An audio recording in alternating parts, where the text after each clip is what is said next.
available?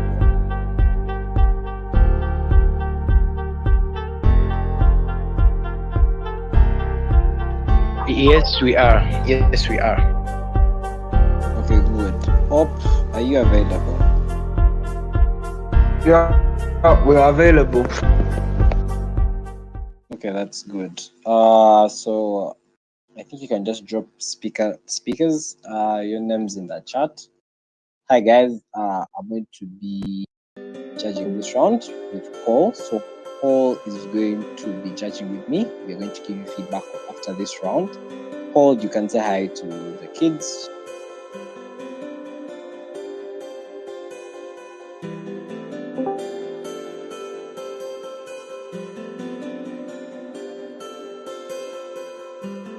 Paul, you there? Yeah, hi Henry, I'm here. Am I audible? Yeah, you are. Okay.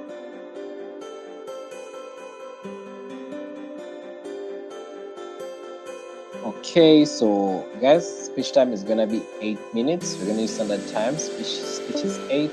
With 4 minutes.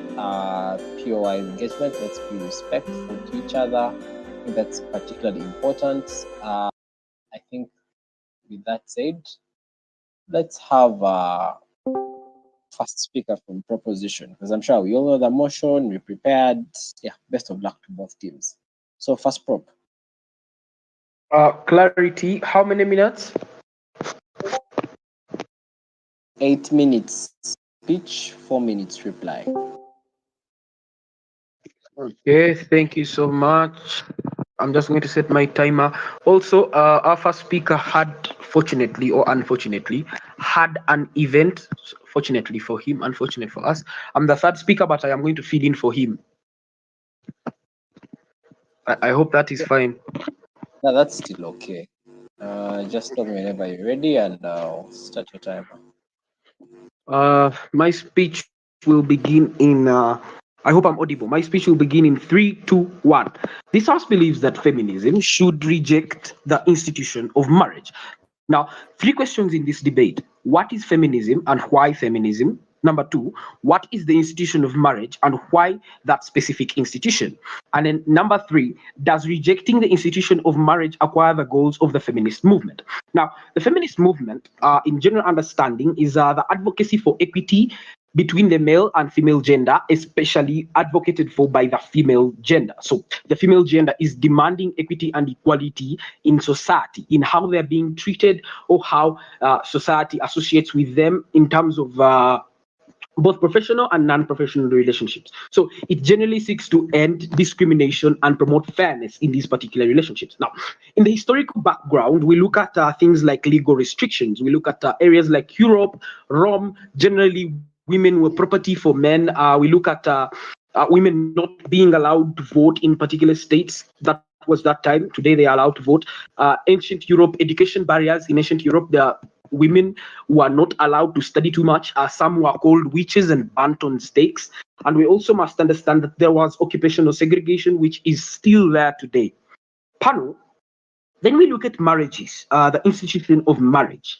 Now, the institution of marriage is in layman's understanding, a social institution generally accepted in various societies. So it is generally accepted in various societies. It is a social institution where a man and woman come together in marriage. Now, there are a lot of types of marriages, but the ones that involve women in this term, in this debate concerning women, since it is a feminist kind of debate, the actor is the feminists. We look at the heterosexual marriages, whereby it is a man and a woman. And then we look at the lesbian marriages, but which we will not debate in today's motion. Our parameters shall be heterosexual marriages, because they are the ones that are involved by the affected party and the affecting party, which is the males and the females. Now, what is marriage in the real world, or what is marriage currently? We look at the motives for marriage in the current world. One, there is we live in a capitalistic economy, so there is financial stability as a motive for marriage. We see that people get married for different reasons. For this reason, particularly because we live in a world which is surrounded by a capitalistic economy. So some people are extremely poor, others are extremely rich, and the middle class is limited. So people will marry at the end of the day to get financial stability.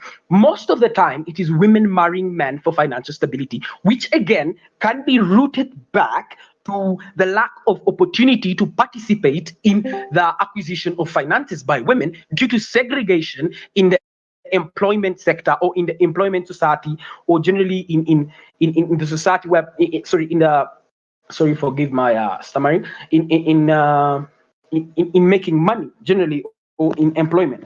Then we look at cultural and religious requirements. We see that in most African societies and outside societies, cultures are requirement or require the people to get married. They require people to reproduce, to get married and engage with one another in marriage, the union of a man and woman. That is the generally accepted one by these particular cultures. Religions, Christianity, Islam, Buddhism, etc. all require a person to marry. So these are the reasons for marriage. And the third, there is the legal framework, because there are advantages in the legal framework. We see that there are inheritance rights in case maybe of a divorce. A woman takes half the property of a man, or a man takes half the property of a woman. In particular states, but mostly in the states around us, the African states, it is a woman that takes from the man. Because apparently she's the one supposed to take care of the kids and everything. Then there is these inheritance rights. Then there is the health care, because you're supposed to provide health care for your spouse. Generally, the legal framework itself in most countries, in many countries, I won't say most, in many countries, allows for the legal framework to be unjust. Then there is spousal support, etc. That is a motive for marriage. Then there is the cost of marriage, which is the major which will be the major clash in this debate. Now, let's just go back to statistics. According to the American Psychological Association, 40 to 50% of first marriages end in divorce, and 60 to 67% of second marriages also end in divorce. Now, what is the cause of these divorces? Then there is usually abuse, domestic violence, etc., of which most of the time it affects women. Women are abused. Women are treated. They are beaten by men. Sometimes they're segregated in terms of financial provision, and they end up being free or finding reason to be free from these men or cheated on in places that must be monogamous. Now, what I'll take a PR later. Now, the three main arguments in this debate. One, there is heteronormativity. What is heteronormativity? It is whereby it has become normal for society to accept that the women are the weaker gender, the men are the stronger gender, and that women have responsibilities that are not similar to men's in marriages. They do not participate in the decision making, and they are generally marginalized. So they must do these particular things, and men must do these particular things. But in this heteronormativity, in its characterization, women are marginalized. My second speaker will elaborate. Then there is the economic inequality. In marriages, there is economic inequality. Why? Because men get more opportunities because of the work relations, or the employment society, or how they acquire jobs and what kind of jobs they acquire due to the segregation of the genders on the market of the female gender on the market of jobs or on the market of employment. So at the end of the day, men are richer, or men have more financial resources than women. I'll take your POI. 1, 2, 3. Sorry.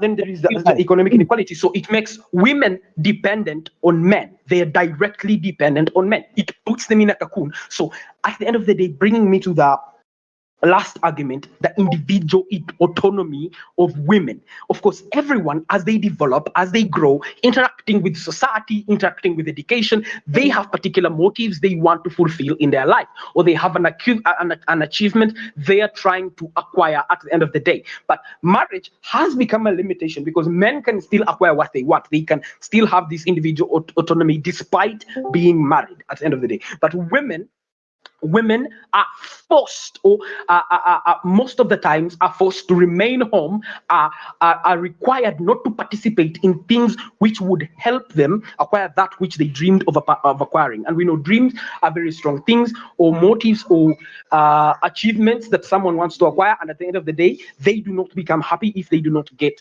what they really want. Then bring us to the question: does rejecting the institution of marriage acquire the goals of the feminist movement? So if the feminist movement is trying to acquire equality, if the feminist movement is trying to end oppression, if the feminist movement is trying to end violence against women, segregation against women, the marriages are the most basic social units where women are discriminated. henceforth we project or we present that feminism should reject the institution of marriage due to its characterization, due to its behavior, or due to how it affects women at the end of the day. Thank you very much. I rest my case.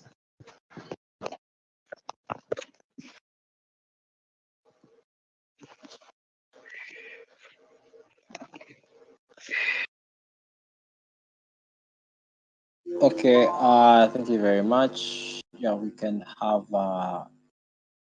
second speech. Sorry, first neg. Yeah.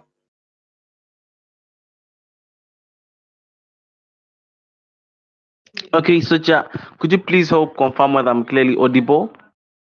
Yeah. You are. Okay, so let me set my timer in just a few. So just to confirm, I have 8 minutes of speech, right?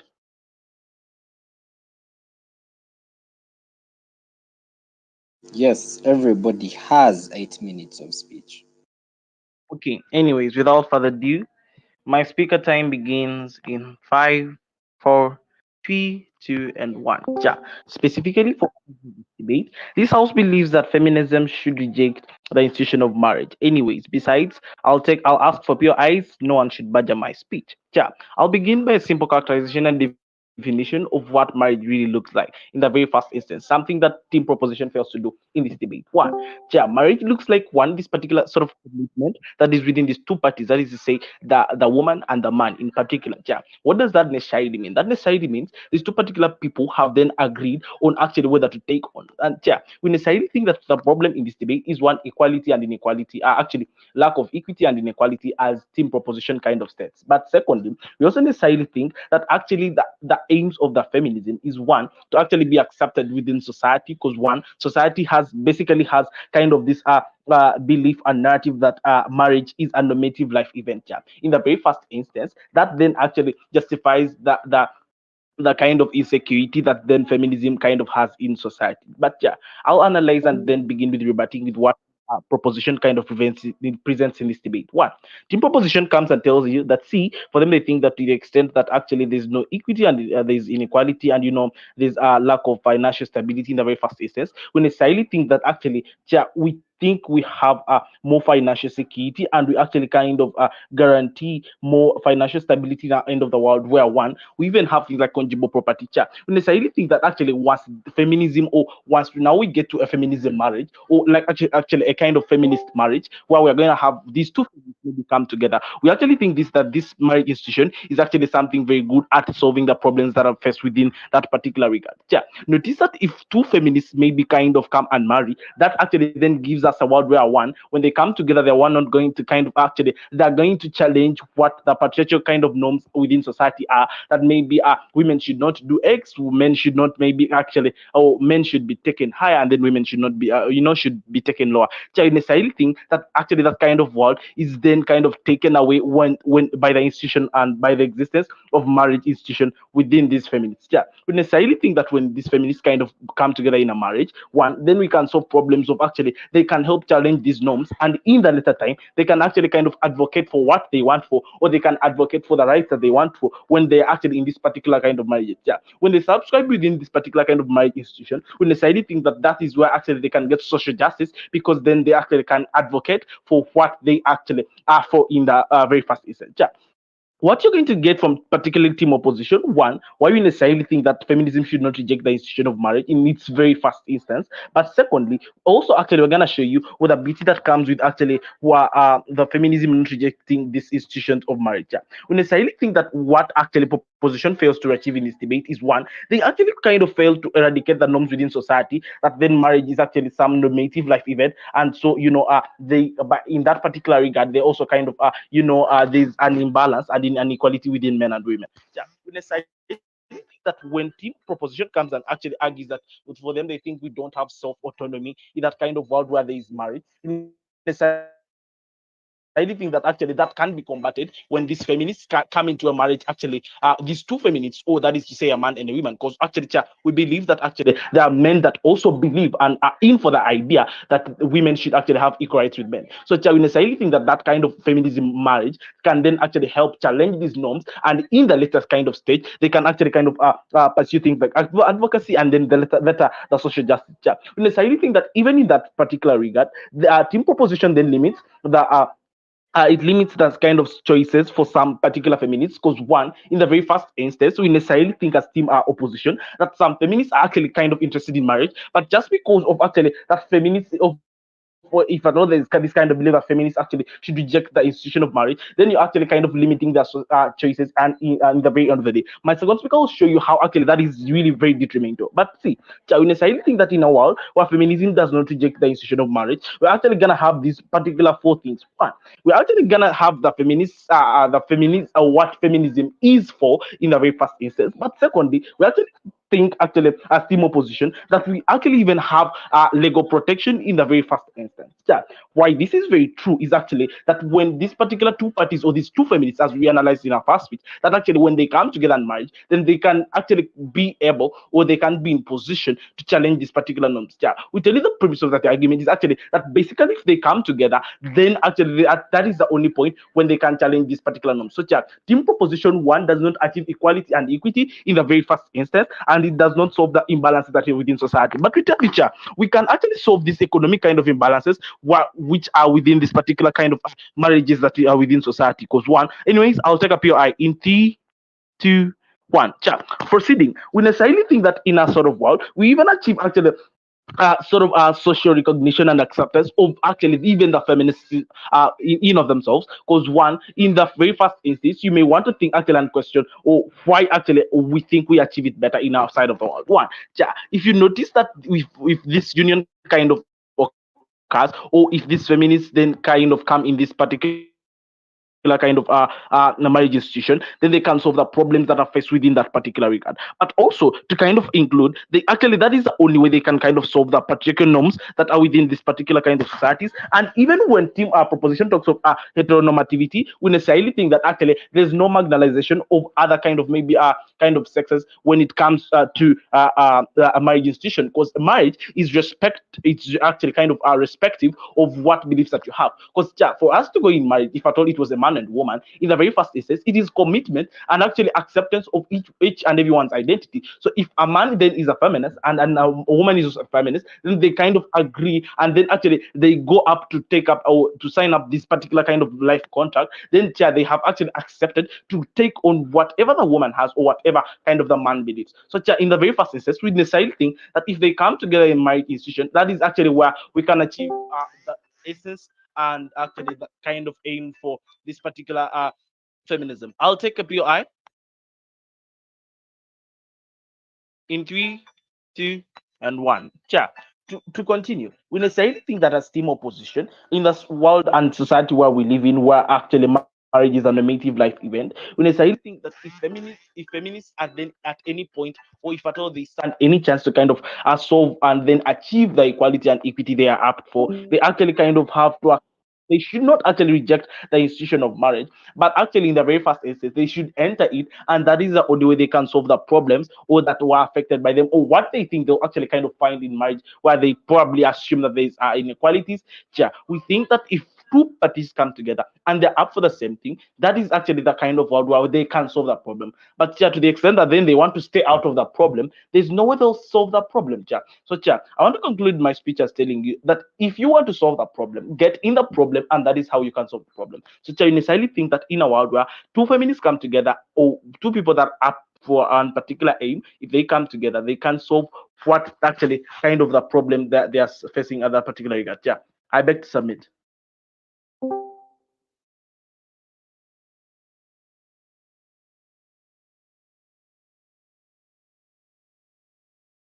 All right. Thank you for that submission. Let's have second prop.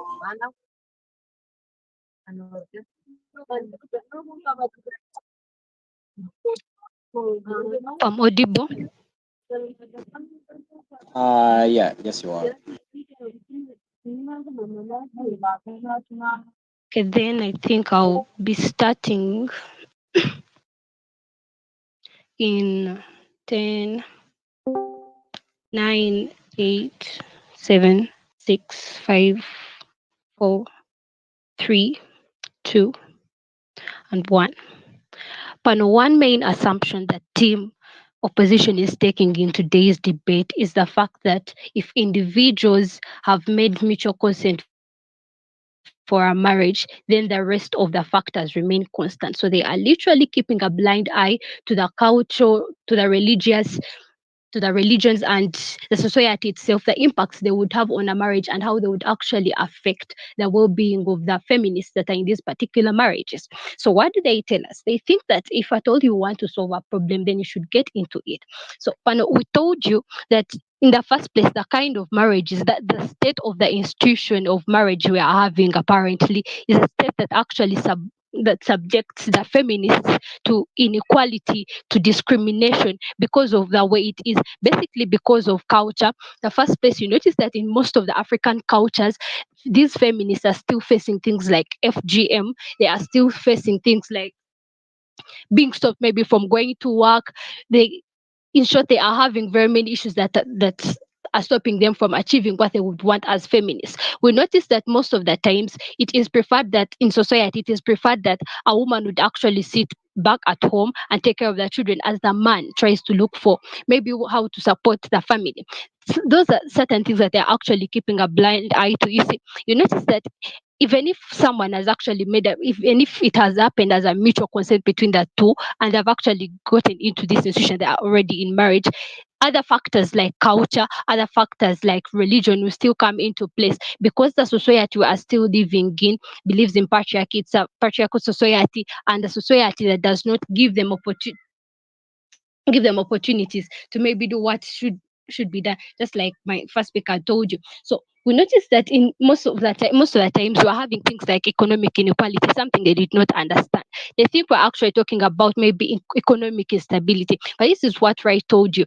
We are having things like economic inequality in that most of these women are actually held back from achieving, from maybe pursuing their dream careers or things like those. Most of the times you find that if a divorce is happening, which usually happens in most of the times, then it is the women that are going to be affected in the long run. So how is this true? We notice that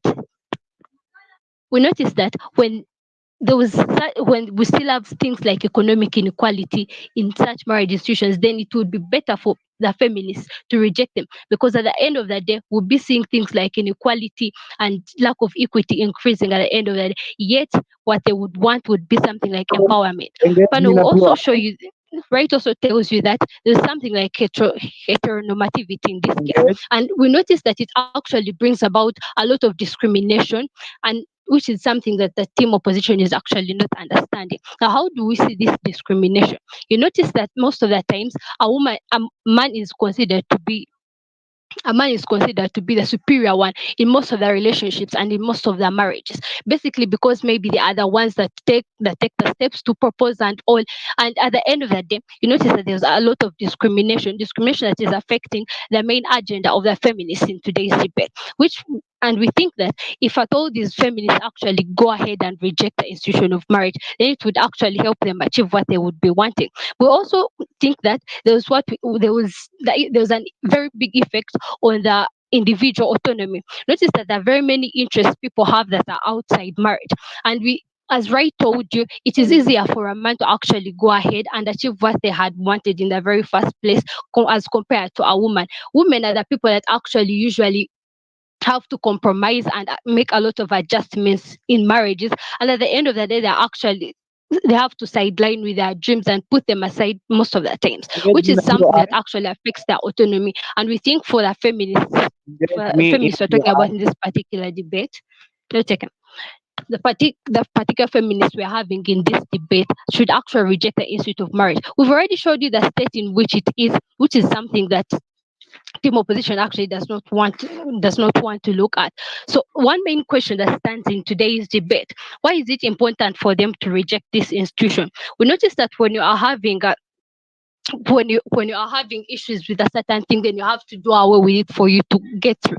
So we notice that due to the very many issues that the very many loopholes that we're having apparently in the institute of marriage, and how much the feminists are suffering all around the world, then we think it would be better for them to reject it. Something they should actually understand is that that rejecting it is actually not Guys, about giving like maybe taken giving a red big like a very big no to it, a very big no to marriage, but rather by questioning the traditions and the norms that are actually expected of the feminists in this particular marriage. Something they should take note of in today's debate. We think that it would actually be important for the feminists to go ahead and do such a thing, because that because we told you that we're having three main issues. There was heteronormativity, economic inequality, then there's a very big effect on the individual autonomy. I'll take a POI.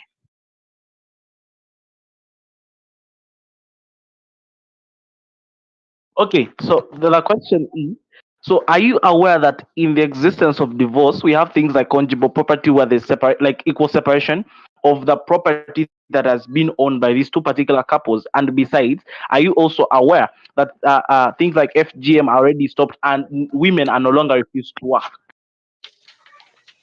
Thank you so much. So in the first place, you ask if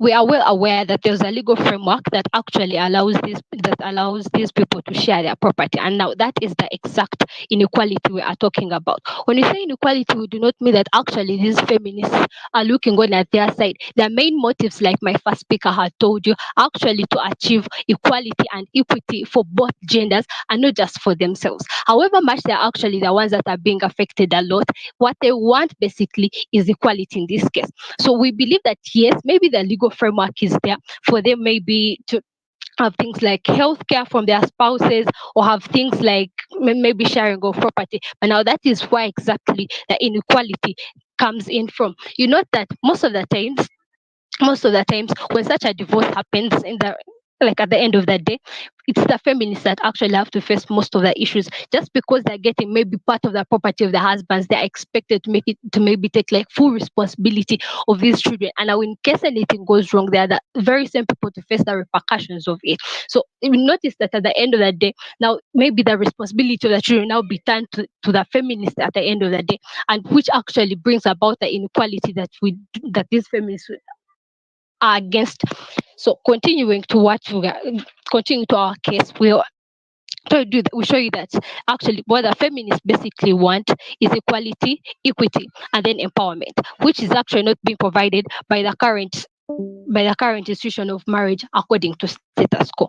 We showed you right away from our first speech that actually that these pe- we showed you from our first speech that the the, the cultural and religious requirements that are being set up by the institution of marriage in the legal frameworks, the spouse support, they are the very things that are actually forcing these feminists to face a lot of repercussions. And because of that, we think they should reject the institute of marriage. We think that rejecting it would actually help them achieve their Yeah. agenda, because if they Time. step away from Time. things that Time. are actually bring them a lot of repercussions, then I think they will do it first. Okay. Thank you very much for that submission. Let's have second op.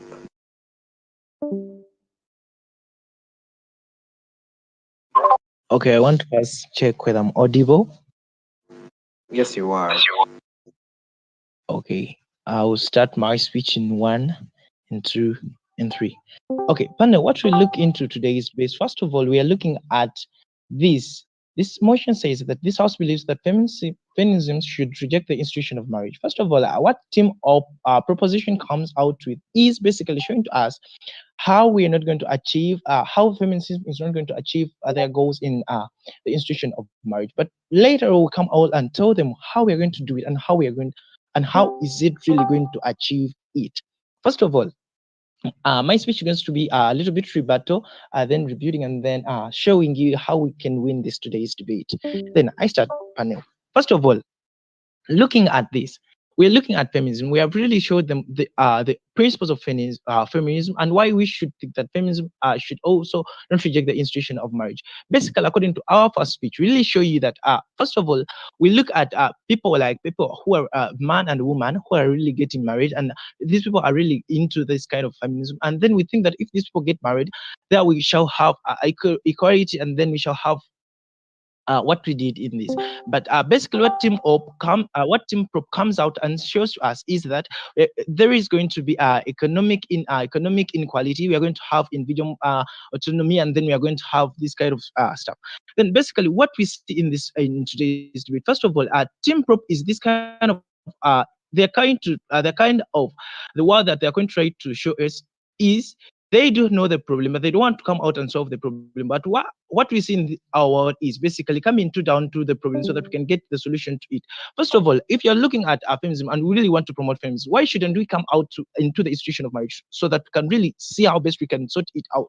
They're coming out with things of like culture and religious norms, which are basically put in place in the marriage sector or institution. Basically, what we can clearly show to them is, but first of all, there is always change, and then things always change if we do come in and intervene. Basically, what we try to show them that we are trying to advocate for equality, and then we are trying to show them that there can be equality achieved in this kind of world.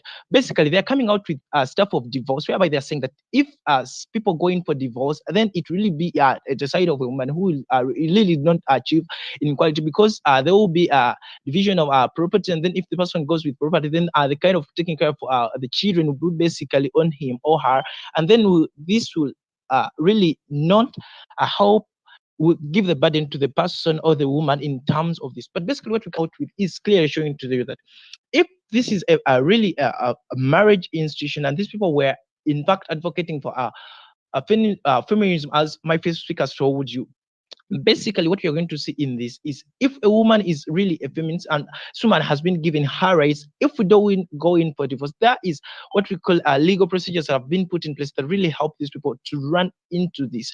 And basically what they do come out and talk about, what they do come in and talk about as a sharing of property, whereby a woman will be really given the burden of this. Basically, we look at to this as something that has been really made is in this kind of world, whereby people are really given responsibilities to share. Though we do have divorce, then it's not basically a woman to take the responsibility of children, because in this world, Japan, we can really see that many adverse things have been happening in the world, but basically not a woman has been, not really women have been really given for responsibility over children and other things, whereby we could see even men taking the responsibility. So they think of women taking, so they think of women having, going in for a divorce and then not achieving equality, then that thing runs out in today's debate. Then second of it all, what we try to clear show in our world is, first of all, we are trying to clearly show you what we achieve in our world. First of all, this is something that really advocates for rights, but in their world, they are trying to keep women in this kind of low sector, whereby women are really not going to achieve this in kind of feminism. Dear panel, what we look at in today's debate is, if we want to achieve this, I think we should go down to the biggest step where people or where women are not really given their rights, so that we can advocate for them and then they really achieve them. Basically, this is the institution of marriage in this kind of debate, because this is where we are seeing a lot of women not really given their rights, or because of this kind of stuff that they do call it as culture and the religious norms that are put in place. But basically looking at that, which is something that can really be removed in this kind of our debate, that we really try to show you in our kind of world. So if we really want to achieve feminism in this kind of world, we must basically go down to the roots where it is not really advocated for, and this is marriage, whereby we are seeing that in marriage, as they are trying to bring in their lines of argument, what we think is as Team Prop in our world is, first of all, to go down and advocate for it, and then coming back to our lines of argument, we have really told you how we are going to achieve. We are going to see equality in this, whereby we truly we are going, whereby we came in our first speech, really showed you how we are going to achieve it in a way that basically we are looking at people going into a relationship well knowing, or going into for marriage well knowing that this we are really advocating for feminism, which we are clearly showed you that even there are men who really advocate for this, which team prop doesn't come out to hint on that, which means that basically you know that really there are men who really advocate for this and really go in for this. So basically the thing of coming out, them coming out telling us that there are cultural norms and then religious norms that really stop feminism in this. Basically we truly come out and tell them about that point, that really there are people who know about it and men who really advocate for it. So if we do come in for that kind of marriage, then that kind of culture and then religious norms do not apply in this. Then also panel, coming back to their thing of which they call economic inequality in this that is going to be achieved. First of all, we see that this is really something that is really set up by Team Prop in this kind of world. Basically, because if we do come in and advocate for feminism, we see this is something that is really not going to work, because women, if women are given their rights, whereby if women are left to do, for example, they gave an example of women looked as people who really need to sit at home, take care of the kids, and then the husband as well. But if we do advocate for feminism, that means we shall in fact achieve economic inequality, whereby women will be working as well as men working. So that means the inequality that are coming out talking about as of economic, then it will be eradicated in this kind of world, and then we shall really achieve economic equality in our world. Then also coming out with what they come out and talk about, where men are being superiors and then women looked out to it as inferiors. So basically that is the main aim of feminism. And if we do apply it into our knowledge institution, then we think that this kind of point will really eradicated in this kind of word that we are trying to clearly show to you. Then their panel coming back on the drawing board, showing you why we win today's debate. First of all, we really show you what we are going to achieve in our kind of word, which basically Team Prop doesn't come and really show you. And really what they do come out to show us is that feminism is not going to be really achieved just because of culture and then religious norms, which we do agree that they are in our world, but we clearly show to you how we are going to eradicate them in this way. But we have told you that these people, we do have men really who advocate for what feminism, and we really look at into those kind of marriages whereby those people are going to get married. That means the culture and then religious norms will be eradicated in that kind of marriage. So basically looking at that, dear panel, we think our world or our team is better in this, basically because we are looking at feminism, achieving feminism in the marriage institution, and how we can really stand for it in this kind of institution. With that, I rest my case.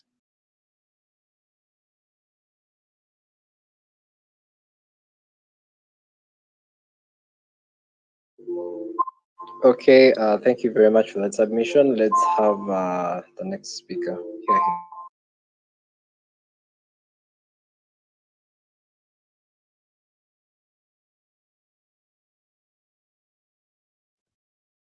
Am I audible? Yes, you are. Okay, just a little bit. Let me set my timer.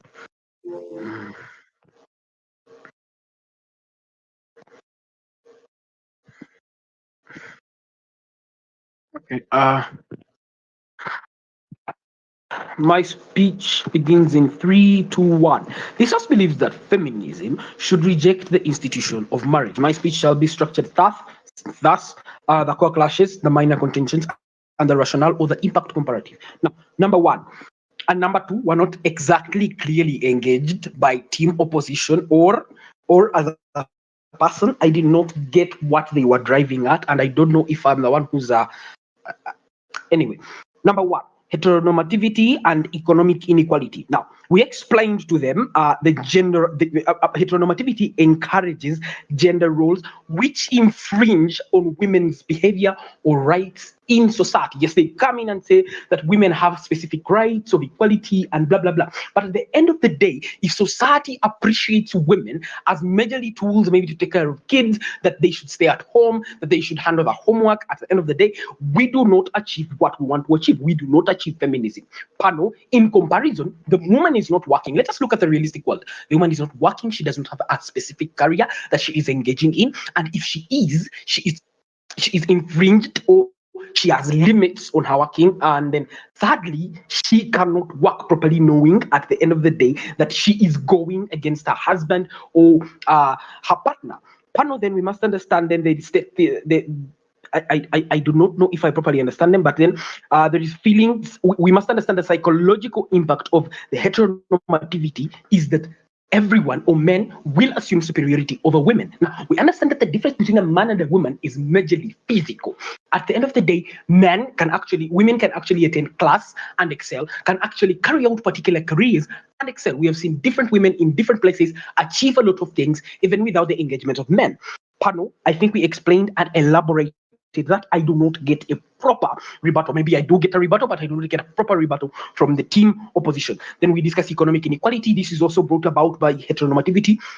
Women do not earn at the end of the day, so they are directly dependent on men. They know that their financial life or their financial status survives on the spouse that they are with in this particular marriage. So at the end of the day, they feel infringed, they are imprisoned, they're in a lockup. Yes, they discuss things like divorce, that women get property. But at the end of the day, if I get property, of which most of the population in the world is not rich, it is poor and middle class. If I get property without a career to participate in, and I have broken up with the person, I have divorced with the person at the age of 40, at the age of 30, and maybe I have 20, 30 years ahead of me, I do not think this property is going to sustain me. I told them that in a capitalistic economy, people are not exactly rich. Not everyone has access to money. Pardon. 2. Consent to marriage and individual autonomy. Now, they discussed in their first speech, I do not get it in the second speech, that people consent to marriages, so that individual autonomy is not necessary. But we must understand that I'm trying to achieve a particular career. I have married you. It does not guarantee that that is my individual autonomy. Like, me marrying you does not mean that I have fulfilled what I wanted to do. That is the objectivity of women being looked at as objects in the historical society. I can give examples of Napoleon, who looked at women as simply tools of reproduction. He was a leader, but he looked at women as simply tools of reproduction. So at the end of the day, there must be, they discuss consent to marriage, but we see most of the marriage failing. Most of the marriage is failing. We submit in our first speech that, pardon? We submit in our first speech 40 to 50% of first marriages end in divorce, and 60 to 67% of second marriages also end in divorce. So they only discuss consent, but we tell you the reasons for these particular divorces. There is abuse, there is domestic violence, there is disagreement because men look at themselves as the decision makers at the end of the day, and women are merely a supplement to the decision making. They only supplement to the decision making. Yet the two individual people who both have rights at the state and are generally accepted as two different individuals in society and are merely in the institution of marriage. Now, 3, which was the major clash point in this debate and which team up loses at, is the two feminism marriage. I will not take your POI. Please calm down. There is the two feminist marriage. Now, they discuss that in a world where two feminists marry one another. Panel, let us understand that most men are not feminists. Our parameters were clear. They were heterosexual marriages. That means a man marries a woman. They discuss an imaginary world. Let us look at the realistic world. You're not going to marry me because of specifically all my beliefs. Most of them may align, but not all of them. At the end of the day, marriage is what they usually say, or the phrase is marriage is sacrifice. Like, you have to bear one another at the end of the day. It is not generally a happy thing like, let's do this, you all do it, let's do this, we all do it. So how many men are feminists? They do not clarify that. How many men are feminists and end up getting feminist wives?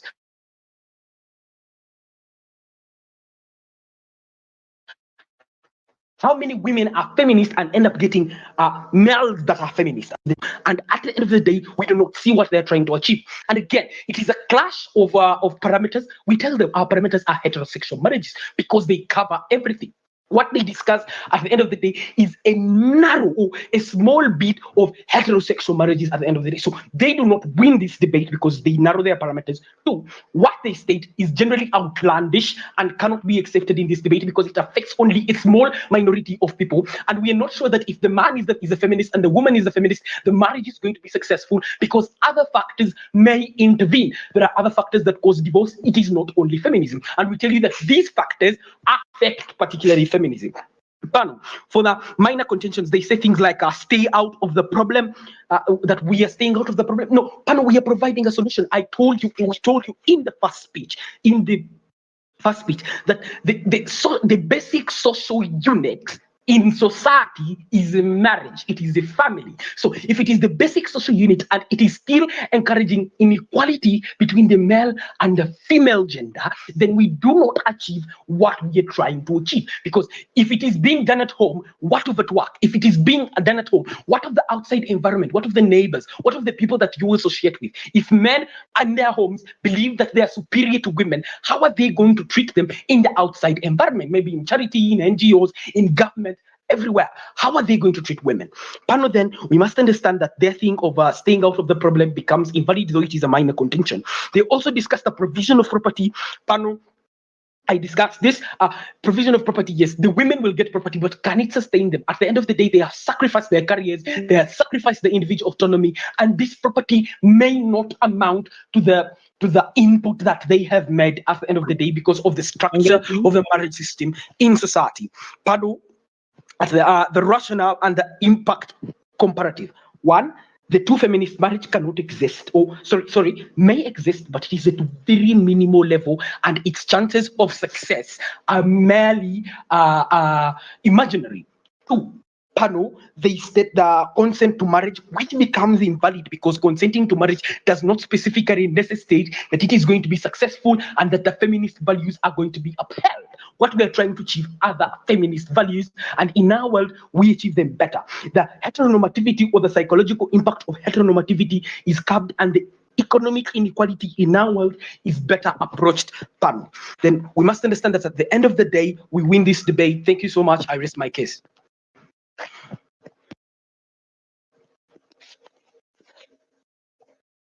Okay, thank you very much, speaker. Let's have the next speaker on the floor. Here. Okay, Chair, am I clear on audible? Yeah, sure. Okay, anyways, let me set my timer in and my speech will begin in 3, 2, and 1. Ja, specifically, allow me to begin with the misconceptions from team proposition in the very first instance. Ja, one thing that they actually kind of fail to understand, even when they argue, ja, first to begin with, from their first speech and to the third speech, they come and argue on the grounds of heteronormativity. Ja. Actually, what they are defining heteronormativity as, it is actually not what it is. So heteronormativity, it actually just believes that actually kind of heterosexual kind of relationship are what is actually kind of right and coherent, and actually as opposed to all maybe where there's things like to do with homosexual. So actually heteronormativity looks at marginalizing things like LGBTQ, things like kind of homosexual relationships. So on that very point and that metric, we fail to kind of understand them. But yeah, even to kind of actually go on, I'll just pose these questions in a few, and then actually if they're in position to win them, then they'll win this debate. In the very first instance, we ask them that will neglecting the marriage guarantee things, actually guarantee the aims of feminism. They don't answer that. Secondly, we also ask them actually that how do they actually kind of solve the norms that are within society, that actually marriage is the only kind of normative event in life. We thirdly also ask them that, see, so actually how do you achieve the equality and the equity that kind of they are keeping on echoing in their speeches? But thirdly, we actually kind of also tell them that, okay, so see, isn't marriage this kind of agreement and contract that and commitment within these particular two parties? What they say is that actually, even actually when this consent is there, it does not kind of validate that the same reasons that you married me for are what you're going to go for. We actually kind of ask them, even from our first speech, that, see, okay, so are there some males who are feminists, or are there men? Then they clearly come and tell us in their third speech that actually there are really few.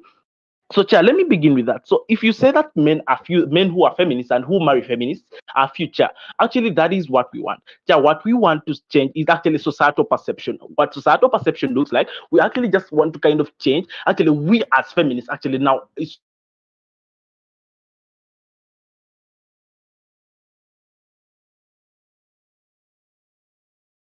speaking as a feminist. Now if we just have less than 10 couples, we just want to set an example and actually kind of change the societies, or what kind of society perceives this feminism to kind of look like. So we just want to change the kind of, or the school of thought that, okay, so see, women are kind of supposed to be marginalized. But even engaging their case at this very best, we actually am gonna do comparatives or between what they present in this debate and what we present to each other. But even to actually kind of supplement and placing actually kind of the male feminism aside, we necessarily think that even when they come and argue that see there's domestic violence that is existent and that is incumbent within these particular relationships, we then think actually that is null and void to the world actually where we're having actually things like marriage being a contract. So if there is domestic violence, then these people always have actually a way out. They can buy themselves out of these particular marriages by then divorcing. That even when they divorce, they still have things like property. So we necessarily think that actually feminists actually they should not actually kind of reject the marriage institution. But even actually engaging that case actually more on the arguments they present in this debate, they tell us that okay, see, when they think actually things to do with divorce actually kind of more detrimental when it comes to the world of the feminism, and actually things to do with FGM or female kind of genital mutilation is existent within society. We then think that that is actually just history, because even actually from their first speech when they come and analyze, they tell us clearly that that is history. And we think actually history is not what is present. History maybe could be there actually to kind of depict what was there in actually way back, but what we have in status quo is nowhere related to FBM, is nowhere related actually to kind of these feminists being oppressed in the very first instance. As the opposition, we come and clearly tell you actually that we achieve the three core goals of this particular kind of feminism or these feminists in the very first instance. We achieve actually the gender equality, and we also actually kind of eradicate the gender stereotypes that are within society. We tell you that actually these gender stereotypes that exist within society, that maybe okay, the men are kind of higher than women, they can actually be changed. These are narratives that society has, or these are societal perception that can be changed by just an example. We tell you in our first speech, and even for our second speech, we tell you that actually what we want is actually to change how society perceives this sort of actually kind of marriages and the kind of perception they have about women being a weak gender and weak sex. That is one thing that proposition fails to kind of understand. But secondly, when they tell us actually in their second speech that see we are stopping women from working, and then actually we are limiting their self autonomy, that was existent in history, but as per now, right now, they should bring kind of vivid evidence that proves that this particular kind of women are denied to work. They come and analyze that okay, see 70, 67 and whatever, maybe those are people that come enter marriages and actually they maybe quit. We necessarily think that even those people actually, that proves that when they are affected by things like domestic violence, they have a way, okay, they have a buyout of that kind of marriage that is actually existent within society. But secondly, even when they buy the actually kind of their way out of that particular marriage, they still have things like conjugal property. We ask them, do we have an existent kind of legal framework that then seeks to kind of address or even redress these particular personalities at the extent when actually they're kind of marginalized or within these particular marriages, they actually kind of consent to that. We necessarily think that in their world, what they do to achieve actually that these particular three things: one, they don't achieve the aims of feminism, and we ask them actually continuously throughout this debate. Okay, so we're neglecting or with rejecting a marriage guarantee the aims of the feminists, and we ask them what is feminism up to. They fail also to answer that particular sort of question. Anyways, I'll take a POI.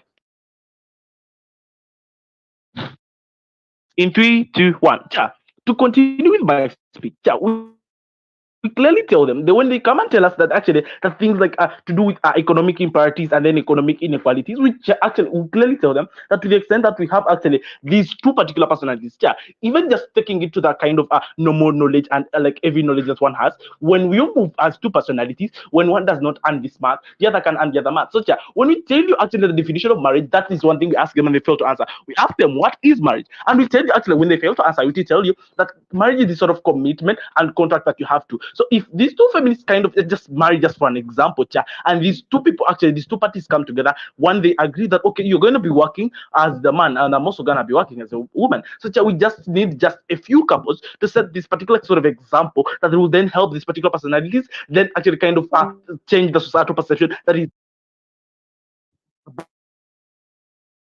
about women. When the feminism is up for, that is the equality and equity in everything. But secondly, in the world of team proposition, they clearly paint to us a world where they don't achieve at any point the kind of aims, but what they do good to is actually they try to do good to kind of showcase okay what kind of our world maybe brings about. Maybe you have domestic violence. Those are the things we read back from our very first speech, even next to our second speech. We clearly tell you that see, for first thing that actually to the extent that you're gonna reject this marriage institution, there's no way you're gonna guarantee the aims that feminism is up for. So we clearly tell you that if team proposition comes and justifies to us a mechanism in which actually one they justify and then bring about the aims of feminism, then they win this debate. So arguments to come in the reply speeches. So, Chair, I just beg to submit. All right. Thank you for that submission. Let us have Op reply.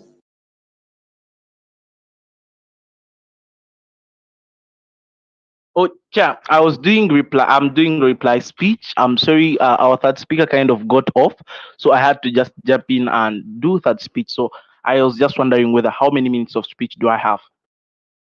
There's supposed to be 4, but because you did the third speech, you can't do the reply speech. So it has to be your second speaker, unfortunately. Oh, oh, Yeah. okay. So can I do it because I did first speech, Chair? No. Rules are rules. Okay, so please, my second speaker, Jonah, could you do the reply, please?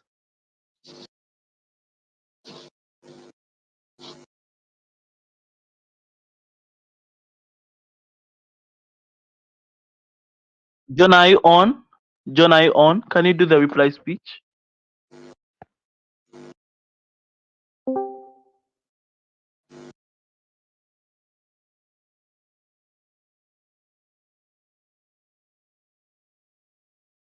So, Chair, I think for some reasons that I'm here to know, my speaker is off, so I don't know what literally should do.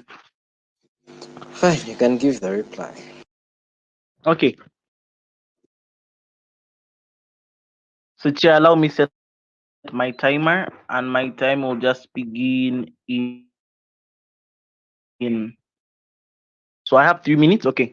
So my time will begin in 3, 2, and 1. Just specifically for purposes of this debate, we tell you from our very first speech, actually. And we kind of draw a line of coherency and correspondence between our arguments that we present to you as opposed to team propositions. Yeah. I'll first analyze how the whole debate has transpired. One, proposition has just come and actually kind of told us actually and martyrdomed and tell us everything, but actually blunt claims without actually kind of a vivid responses and then layers of analysis. Yeah. What we get from team proposition from throughout the whole debate is that actually kind of these people should reject or feminism should reject the kind of marriage institution for reasons. They give 4 particular reasons. They give one maybe for financial stability. They should reject it for heteronormativity. They should reject it for economic inequalities and soft autonomy. Yeah. Those are things that we rebut from even actually from our subsequent speeches, even when they come and talk of things like a divorce, even when they come and talk of things like self autonomy. Yeah, those are things that we rebut actually in our very first speech, even to our third speech. Yeah. We necessarily tell you that in our world, it's actually a world where we actually kind of change the societal perception that it has about this kind of feminism and kind of equal rights within men and women. But we also analyze to you and they give you actually clearly draw for you a kind of world where we are having these 2 particular families coming together to marry just actually just 10 couples. We told you they could be just enough for us just to set an example and to kind of change societal perception. That is one thing that actually team proposition failed to understand. But yeah, our world still stands. Our arguments non-rebutted.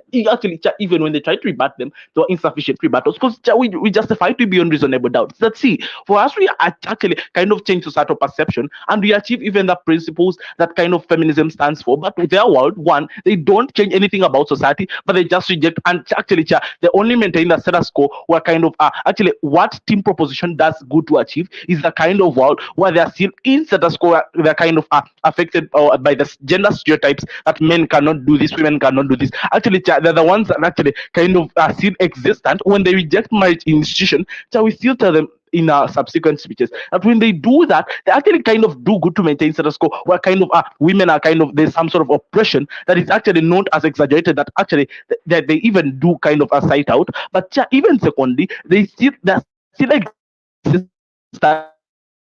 within the effects of this particular kind of what we have in status quo. But even the questions we ask them how they kind of guarantee the aims of feminism, and they don't answer that. They don't clearly achieve. No, actually, nowhere close to the aims of feminism. So, we actually kind of our world still stands, and we tell you how we actually kind of achieve the 3 goals of our feminism or whatever feminism is up for. And we also tell you actually how we kind of change societal perception, and that necessarily means that the generations to come are to live a wonderful life. I beg to submit, and we win this particular round.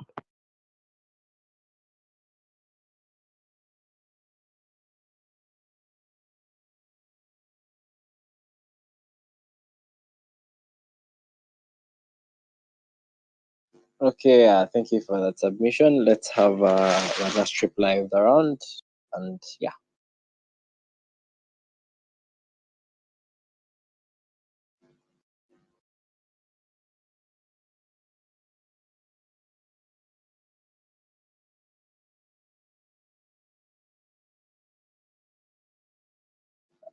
Uh,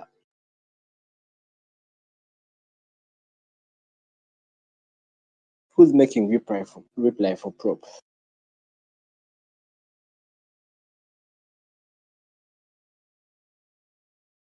Hello.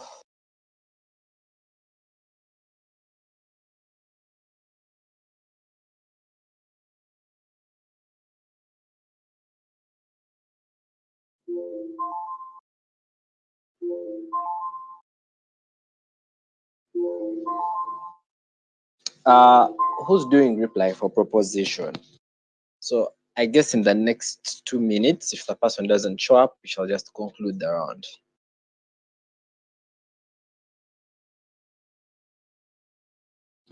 The reply. Oh yes, please. Right. So I'll start in 5, 4, 3, 2,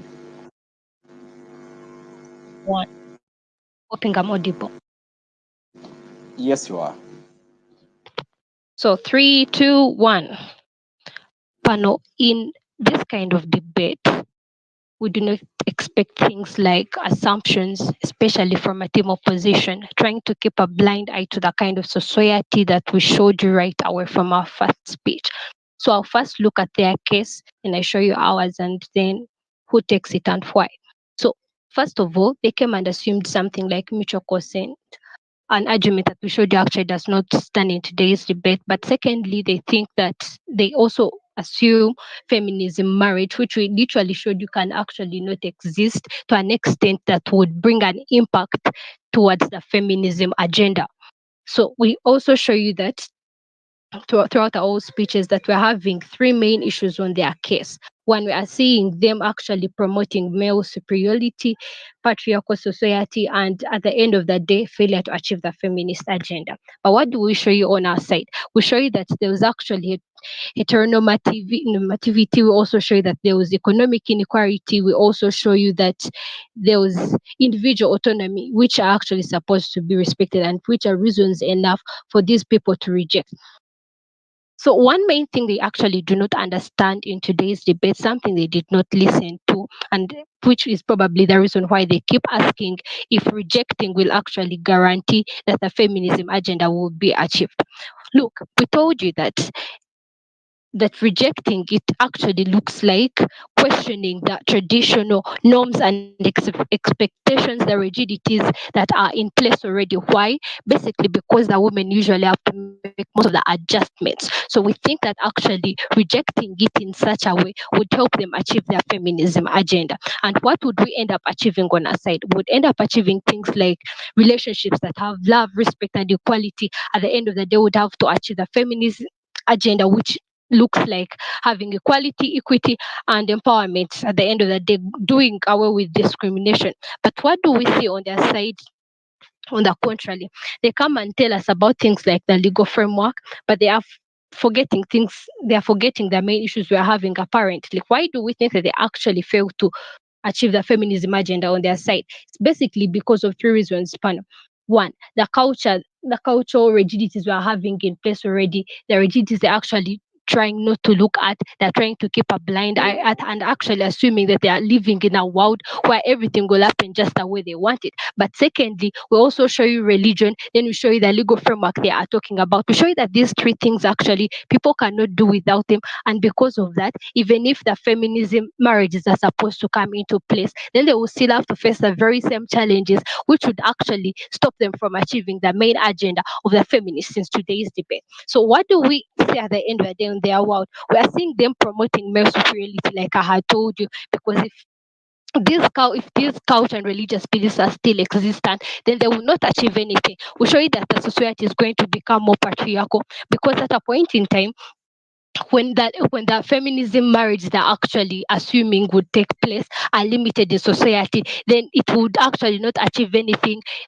for us in today's debate. But thirdly, we think that they will end up failing on their agenda, basically because of the many loopholes they are still having on their side that still have to be addressed. Yet they did not in today's debate. We think that for these feminists to actually come up and achieve their agenda, for them to achieve the equality, to achieve the equity and the empowerment, then what they basically have to do is actually question the traditions, the norms, and everything that is already in place.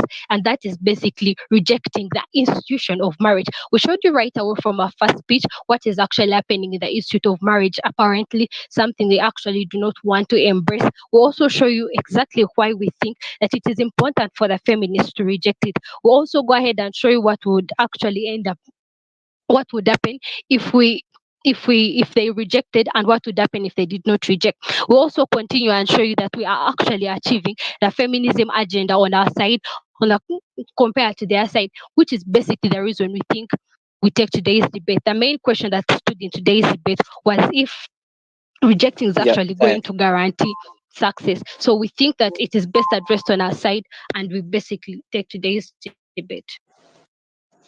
All right, thank you everybody for that. So I do not know Paul. I think that does it for the round. So I think I do not know what we're going to do next. But for now, I don't know if Paul is ready with a call and feedback that he can give my kids. So guys, for whoever doesn't know Paul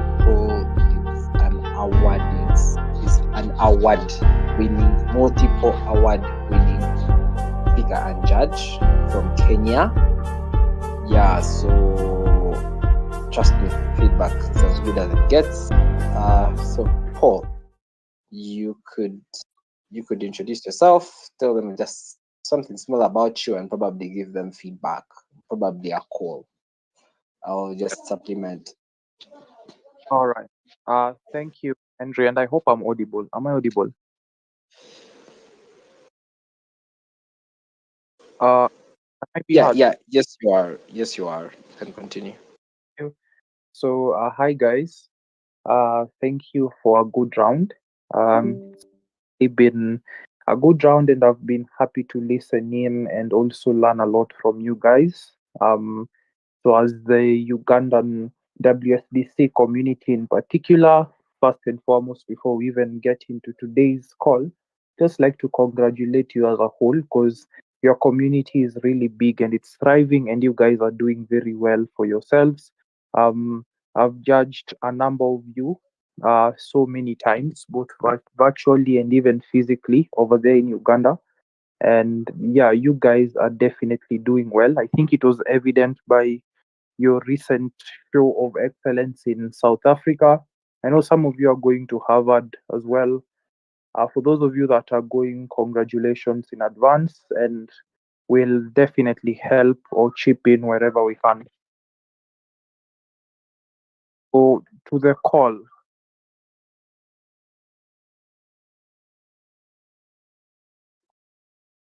Okay, so I'll give OA fairly quickly, and then we can see if you have any question. You guys can engage, and then we'll see what we can do from there. If you guys will have any questions, so the first I'll give the call and generally what I thought, how I thought the round went, and then what happened here and there, what were the clashes, and what could have been done better.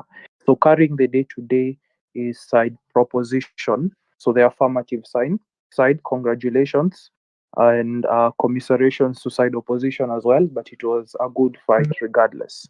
So on to what happened. So I'm going to talk about what happened generally in the round overall. So both of you took fairly decent approaches. So the whole approach of the proposition case was that there is still patriarchy in society, and it is not in feminist best interests to opt into marriage. And you outlined what the movement cares about and what society and status quo looks like, and the asymmetry that exists between men and women, and how they will only be bringing back the fight that has existed for a long time. And basically, it is not something you will really want to opt into at the moment. unless like things change and like it's a matriarchy or that kind of thing, right?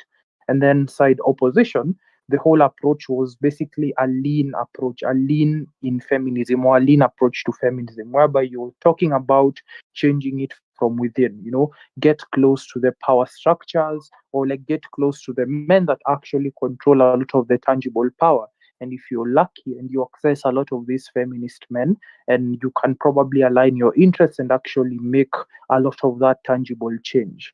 So I think all of those burdens were a bit fair. However, just from mentioning that, a few pointers to side opposition if you are going to defend that. So I think primarily that's a good taking a lean approach is always a good strategy to a debate, especially where you want to counter uh, radical action. But I think if you're going to take this burden, you then needed to answer a few questions. One, you needed to really defend the plausibility of it, or at least show that side opposition will not be plausible. If you talk about you guys getting close to or proximate to actual power structures and you getting change that's more guaranteed, you then needed to really, really do a lot of legwork into proving necessarily why any of the approaches or the mechanisms outside proposition will give will necessarily falter.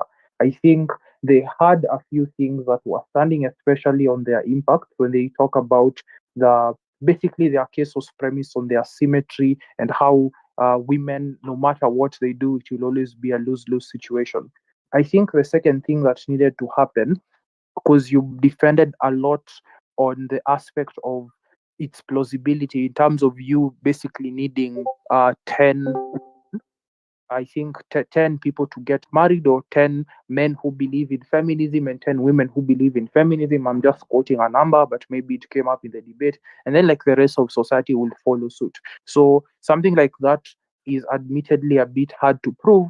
So, like, we're not saying it's necessarily impossible. We are just saying you need to do a lot of the legwork to show why that will necessarily be true. Because realistically, in a country with millions of people or tens of millions of people, in a largely patriarchal structure that side proposition has set as their frame, we don't think it will be plausible for you to assume that 10 people getting married will change necessarily how the whole societal structure looks. However, I'm not saying it's an impossible burden. So if you're going to talk about 10 people, show how their impacts will land, right? Show how the message will be spread to the rest of the people. Show the influence of mainstream media.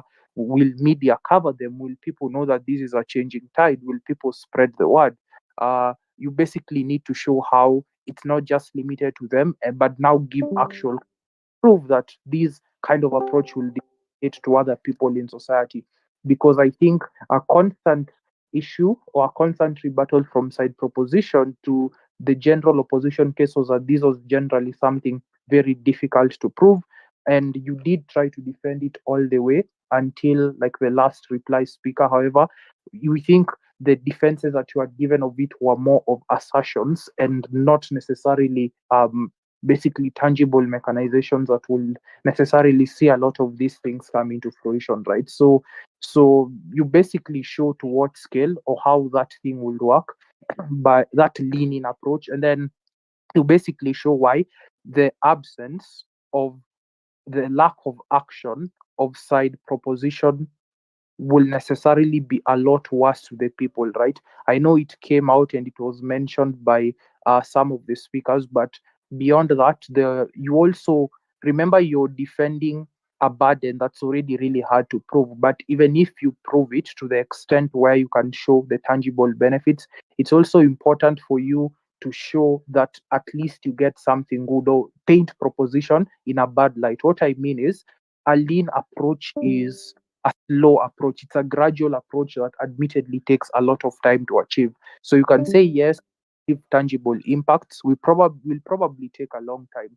But why is this more right now in this context? If you're going to make the concession that you're slow comparatively, you at least have to show that your opposition are achieving nothing, right? So when they come and talk about things like, you're promoting uh, heteronormativity or basically reinforcing the asymmetries that exist in society, and you don't help the feminist movements, I think something that will have really, really helped legitimize your case is asking them then what are you guys doing to help the feminist movement to some extent? And then I think do analysis on how that will actually be counterproductive, because you necessarily are conforming to their scale on their symmetry. They needed to show why, in the presence of that asymmetry, comparatively, a leaner approach is better than no approach at all. So a leaner approach, albeit slower or not as hardly impactful in the current paradigm, is still better than them not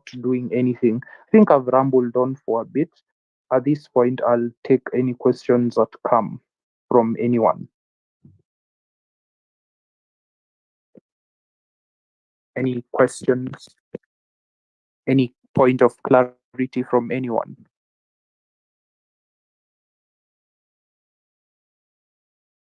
Okay, with there being no questions. Yeah, sure. Yeah, a question. Yeah. Oh, okay. So like my question was, okay, like based on the lean approach and whatever. Yeah. I thought we had tried to justify. Okay, like what's like how could we do it better? Like on grounds of maybe justification on whether this lead approach is better than no approach. Because I thought proposition did not give an approach, like how they kind of guarantee, how they achieve the agenda, and then so a lean approach was better.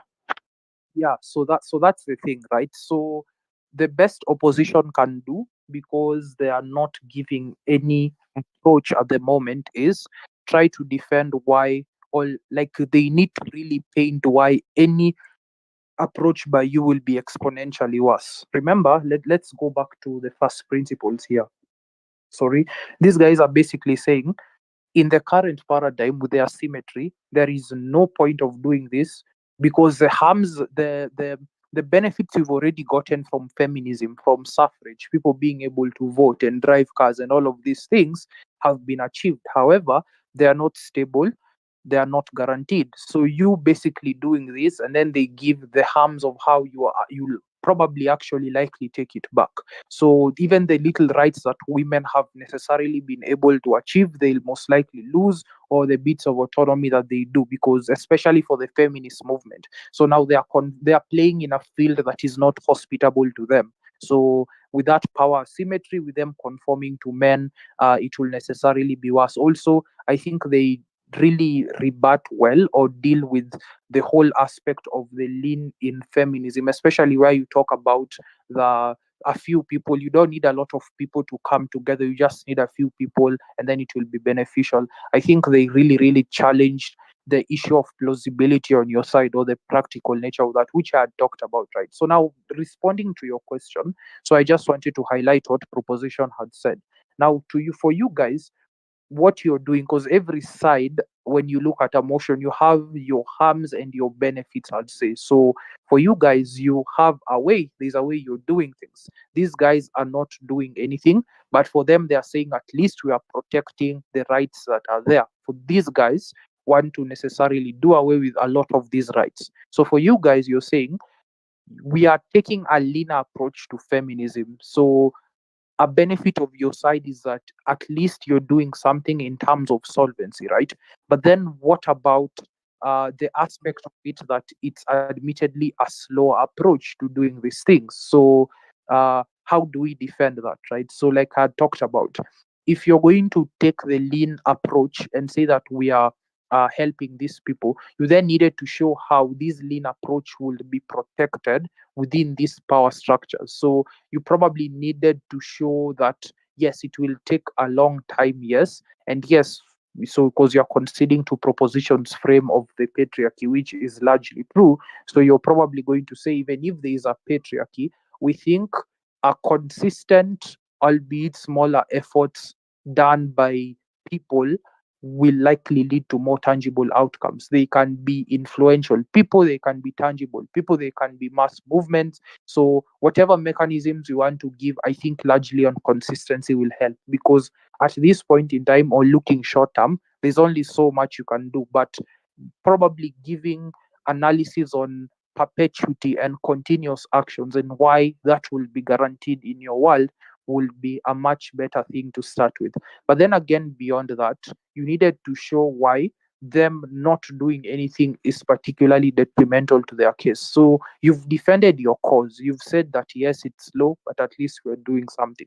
So they are not doing anything. So you can even use their own frame against them and say, yes, they've said there's a patriarchy. We think a lack of action by the feminist movement will only mean you reaffirming these men's or these misogynistic people's entitlement. That a feminist movement does not want to opt into these structures, so like they don't want to do anything to fight for whatever their rights do, because I think a common concession that has come is that marriage generally gives you stability, you get companionship, if someone dies you can inherit money and that kind of thing. So to a point where these men are saying you guys don't even want to try and fight for these things, they'll just be entitled to, like they'll feel entitled to oppress a lot of these women more. Those are probably some of the things that I think you could have done to basically not only make your case better but also make their case seem worse, or at least inactive, or at least devoid of solvency. I hope I've answered your question.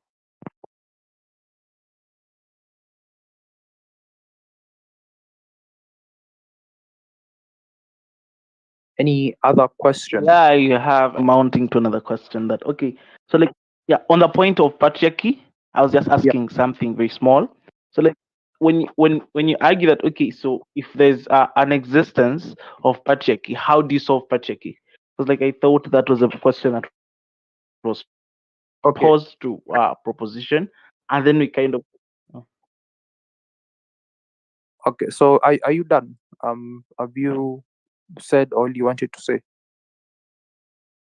like I was like when you questioned on how they kind of solve the patriarchy within society, and then like vis-a-vis how we kind of get these couples to challenge societal perception, like did that count or not? Yeah, okay. So if you want to talk about solving so remember, this is the thing. I think there are general concessions that are made in whatever side you find yourself in, right? So I think both of the sides can generally consider this patriarchy regardless. So I think the question is always which kind of approach gets us closer to the solution of the problem. I don't think proposition or opposition would have a debate that there's a patriarchy. It's more of like which approach will be better to in terms of solving patriarchy. So for you guys, for example, opposition, you're saying we are taking a leaner approach. Admittedly, it won't work well, but at least it works, right? For these people, they are not necessarily doing anything in that regard, but they are also not putting a lot on the line in terms of like risking whatever it is you've already done in terms of progress. So that is still getting them closer to patriarchy, at least compared to you trying to do something and basically losing out. Yeah.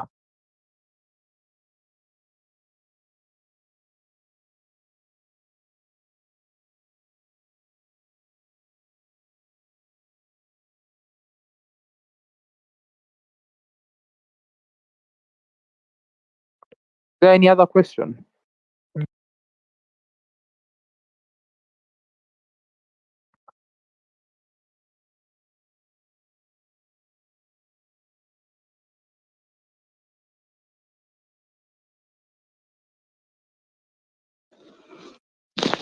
All right, I think that does it for today. Thank you, Paul, so much for turning up. I'm very sure this feedback has been very, very impactful and will get a great deal. I think there are no more questions. Just a couple of things I can give also on feedback, because Paul has basically covered everything. I think just a couple of things I can add on feedback is I think you guys need to be able